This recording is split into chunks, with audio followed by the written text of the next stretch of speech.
다른 해외 언론들의 보도가 줄을 잇고 있습니다. CNN과 포브스, 디펜스 뉴스를 비롯해 뉴욕타임즈, 아시아타임즈, 이슬람타임즈, 에어로타임, 에어포스 테크놀로지 등 다양한 제목으로 보도를 연이어하고 있는데요.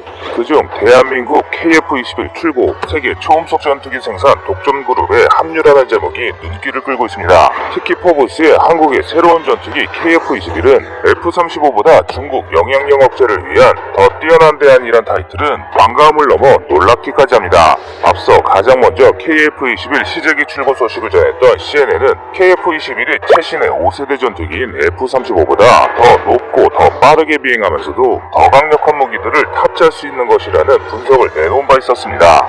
반면 포브스는 여기서 한 발 더 나아가 KF-21로 인해 한반도 주변의 공준전 양상 변화와 군사적 역학관계 변화를 보도하고 있는데요. 어쩌면 이 보도 내용이 우리가 가장 듣고 싶어하던 소식이 아닐까 합니다. KF-21로 인해 우리가 바라던 궁극적인 목적이 주변국의 경각심을 불러일으켜 전쟁 또는 도발록 지력을 확실하게 보여주길 기대했던 측면 때문에 그런데요. 한편 포브스의 분석은 예리하고 지극히 타당하다는 점에서 왜 국내 언론들은 KF-21이 갖는 진정한 의미에 대해 이토록 외면할까라는 아쉬움을 갖게 합니다. 특히 외신들은 KF-21이 왜 온전한 스텔스 성능을 포기하면서까지 4.5세대 설계 사상을 선택했는지를 심도 있게 분석하고 있으면서 자국산 전투기 플랫폼 획득으로 갖게 될 고유 주파수와 고유한 유도 특성을 지닌 항전 장비를 통해 KF-21이 갖게 될 탁월한 전자전 능력에 주목하고 있습니다. 이 때문에 KF-21이 갖게 될 특성으로 주변국들이 당황할 수밖에 없는 이유도 조목조목 제시하고 있습니다. 오늘은 우리조차 미처 알지 못했던 외신들이 바라보는 KF-21 파급 효과들은 어떤 것이 있는지 알아보겠습니다.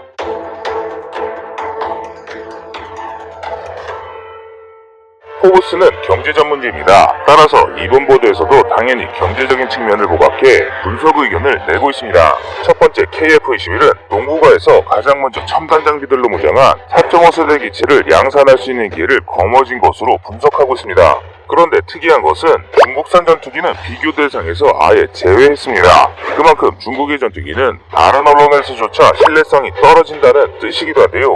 하지만 한국의 KF-21은 스텔스 성능 향상에 절대적인 내부 모장창 적용을 차기 블록으로 넘기면서까지 출고를 앞당겼다고 분석하고 있습니다.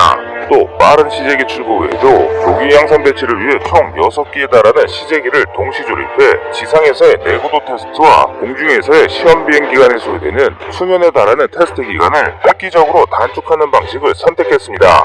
즉 한국이 내부 무장창 개발을 못한 게 아니라 필요에 의해 미룬 것이라고 보도했습니다. 두 번째 KF-21의 출고 시점이 왜 중요한지에 대해 심층적으로 분석하고 있습니다. 그 이유를 세 가지로 열거하고 있는데요.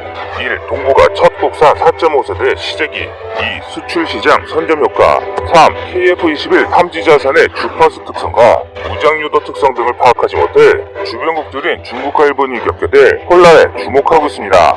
먼저 미국조차 4.5세대 전투기의 효용성을 새삼 깨닫는 시점에서 한국은 이미 KF-21 시제기를 출고함으로써 이 부분에선 미국보다 판단이 없었다고 풀이하고 있습니다. 심지어 최근 미군군이 F-35 프로젝트는 실패한 프로젝트라고 공개적으로 인정한 점을 언급하면서 F-35 프로젝트는 쓸데없는 짓이었다는 점을 인정해야 한다고 질타하고 있습니다.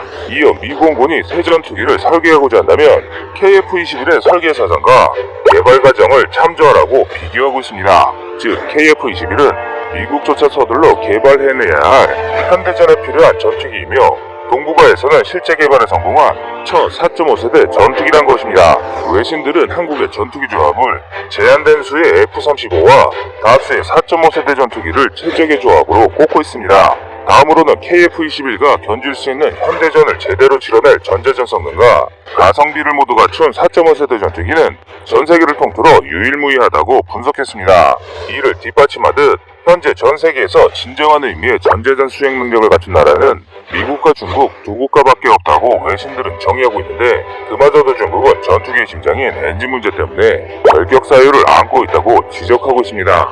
따라서 첨단의 4.5세대 전투기 중 가장 먼저 시장에 양산형 시제기를 선보임으로써 KF-21이 이 시장을 선점하고 주도할 것으로 전망을 하고 있습니다. 그런 시장 예측을 기반으로 KF-21은 추후 완전한 스텔스 기로의 개량을 미리 설계 반영하고 항전 능력은 5세대와 동일한 4.5세대 전투기로 출시했다는 것입니다.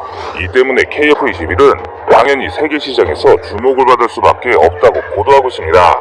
이런 이유들로 KF-21은 최소한 300대 이상 양산은 무난하게 달성할 것으로 일부 외신은 전망하고 있습니다. 물론 그 이상도 가능하다는 부연도 빼놓지 않고 있는 상황입니다. 마지막으로 KF-21은 전투기 개발 과정에 가장 큰 골칫거리면서 상당한 개발 기간을 지연시키는 엔진과 일부 기술만을 확실하게 검증된 해외 도입본으로 충당하고 65%의 국산화를 이룬 점을 꼽고 있습니다. 따라서 항전 능력과 관련해 한국이 독자적으로 개발한 4대 핵심 기술을 적용함으로써 현재로서는 항전 특성이 전혀 노출되지 않는 보안기체라는 것을 장점으로 보도하고 있습니다.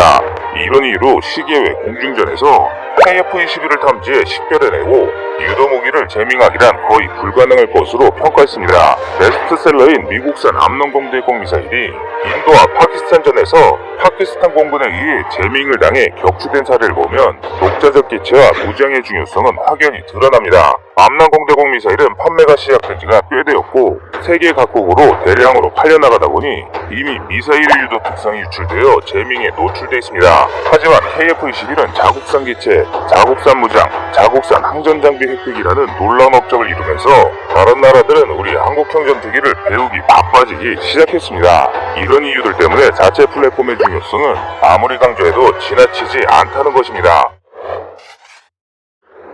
포브스가 특별히 KF-21에 의미를 둔 부분이 대중국 견제력입니다. 먼저 포브스는 KF-21이 파트너 국가로 인도네시아를 선택한 배경 중 하나로 인도네시아 공군력 강화를 통해 동중국해에서의 중국 견제 효과를 들었습니다. 전투기 개발 비용 부담은 줄이고 조기 수출 달성 효과에 대중국 견제력까지 높이는 일석삼조의 포석이었다고 밝히고 있습니다. 따라서 당장 KF-21의 개발 성공으로 가장 뼈아픈 국가는 중국이 될 것이라고 본 것입니다. 반면 중국은 개발한 전투기마다 공통적으로 전투기 엔진 문제 때문에 문제가 일고 있습니다. 그런데 KF-21은 세계 각국의 자료를 찾아봐도 1600대 0에 가까운 불량률을 나타내는 엔진을 장착했습니다. 그것도 2개씩이나 말입니다. 그래서인지 외신들 중 KF-21의 비행 안정성에 대해서 우려를 제기하는 기사는 단 한 곳도 찾아볼 수 없습니다. 또 미국산 엔진과 미국이 전수해준 21개 부분의 기술 이전에 대해서도 많은 신뢰를 보이고 있습니다. 당초 KF-21 개발 착수 당시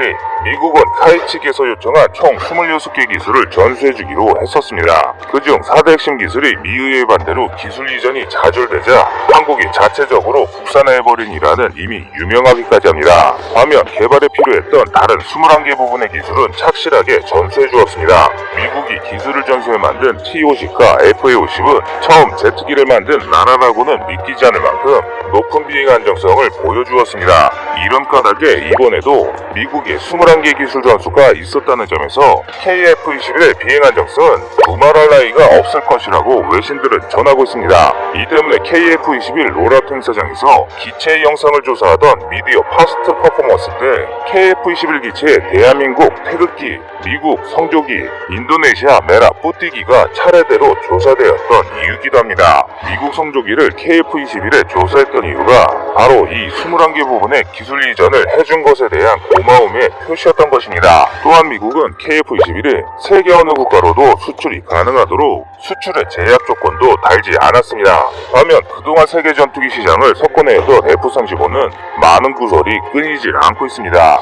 1993년 개발 계획을 발표해 2000년 시제기 시험비행, 2015년 미 해병대 천양산 배치라는 기록을 갖고 있는 이 스텔스기는 개발이 시작된 지 25년이 지난 2021년 현재에도 여전히 871개에 달하는 오류가 해결되지 않고 있다는 점에서 F-35에 대한 회의론은 커져만 가고 있습니다. 지난해 급기야 F-35를 구매 계약한 국가들의 불만이 임계점을 초과해 폭발하게 하는 폭로가 터져나왔는데요. 수출용 F-35 탑재된 데이터 링크를 탈거하지도 개량하지도 못하도록 했다는 사실이 폭로된 것입니다.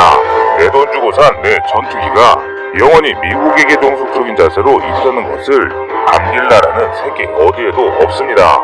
그러나 F-35를 도입한 각국들은 이 사실이 자국민들에게 알려질 경우 미칠 파장 때문에 쉬쉬할 뿐 말도 꺼내지 못하고 있습니다. 미국은 F-22와 F-35라는 스텔스기를 만들어 스텔스기가 최고의 포식자라는 공포를 세뇌왔습니다. 그래서 중국도 자국민들 눈에만 보이지 않는 스텔스기인 젠20, 젠31을 만들었습니다. 또 일본은 영원히 생산할 수 없는 F-22를 능가할 F3를 만들고 있습니다. 즉 다른 나라들은 스텔스기라는 신기류를 쫓는 것이라고 보도하고 있습니다. 또한 현재 전 세계에서 완전한 의미의 전자전 수행 능력을 갖춘 나라는 미국과 중국 두 국가밖에 없다고 외신들은 정의하고 있습니다. 그런데 이 외신들이 그 나라 중 세 번째로 한국이 새로운 반열에 오르게 될 것이라고 언급하기 시작했습니다. 하지만 이 점이 좀 의아한데요. 한국은 조기 경보기나 공중 정찰 자산 또는 전자전지 연기 부분에서 취약점을 안고 있는 것이 사실입니다. 그런데도 KF-21이 갖게 될 전자전 능력과 또 다른 능력을 높이 평가하면서 다른 군사 강국들을 제치고 한국을 세 번째 국가로 언급하고 있습니다. 과연 이것은 무엇일까요? 시청자님의 현명한 의견을 댓글로 남겨주시기 바랍니다.